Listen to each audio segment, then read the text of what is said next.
Stuart Nash. Thank you very much, Mr Chairman.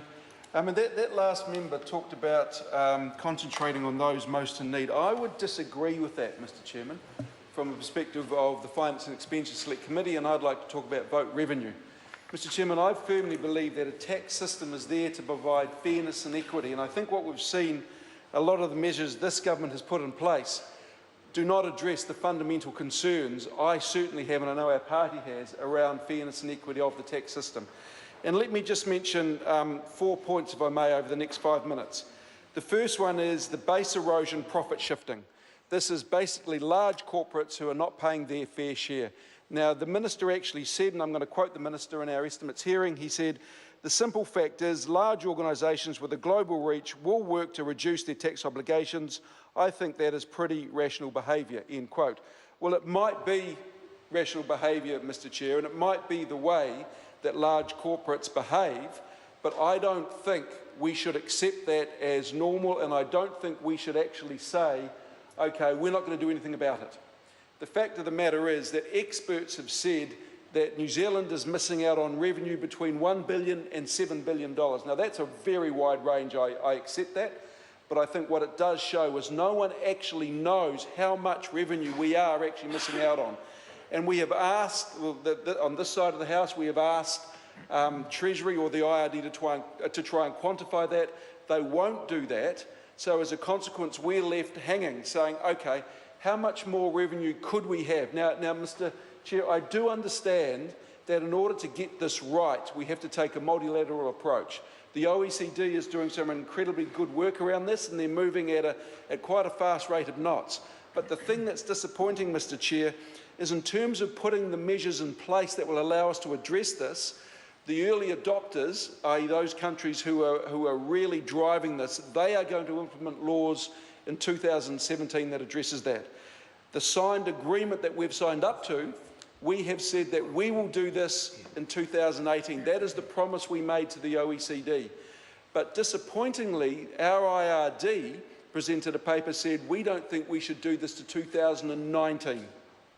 So not only are we not going to be early adopters, we're going to be seen as global laggards in terms of addressing a problem that has significant impacts on our revenue base. And I would have thought, being the global citizen we are, that we would have, if not been an early adopter, then at least tried to meet our international obligations.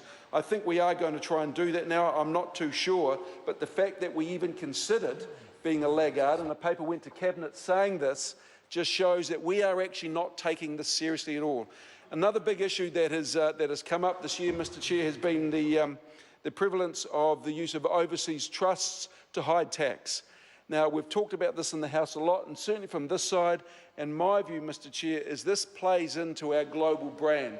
Now, it doesn't matter if the reality is that we are a tax haven or that's just the perception of the global media. The bottom line is the words New Zealand and tax haven have been used in the international financial media, and what we need to do is address this incredibly quickly before it becomes damaging, not just to the integrity of our tax system, but to the integrity of our global brand. And I would have liked to have seen the Minister of Revenue move even faster than he has. I would like to think this is an absolute top priority. It is good to see that the business transformation IT system that the IRD is spending well over $1 billion on is coming in. But the thing is, Mr Chair, we have still got a number of measures in our tax system which are unfair. Let me give you one example. The IRD owes Kiwis $750 million in overpaid tax. Now, we all know that if a taxpayer owes tax, the IRD goes after them like a bulldog, and fair enough too. But I don't think they go hard enough in finding taxpayers who are actually owed money themselves, $750 million. And if you haven't claimed it after 4 years, it drops off. We need to address that. Secondary tax. Now, I understand the reason behind secondary tax, but it is a real impost on people who are working incredibly hard. And if we make an assumption, which I think is true, that people work 2 jobs, not because they like working 20 hours a day, but out of economic necessity, to impose secondary tax, I think is quite prohibitive. I would love to have confirmation that this business transformation IT system is going to address that. Mr. Speaker, the tax system is about promoting fairness and equity. Let's see it work that way. The Honourable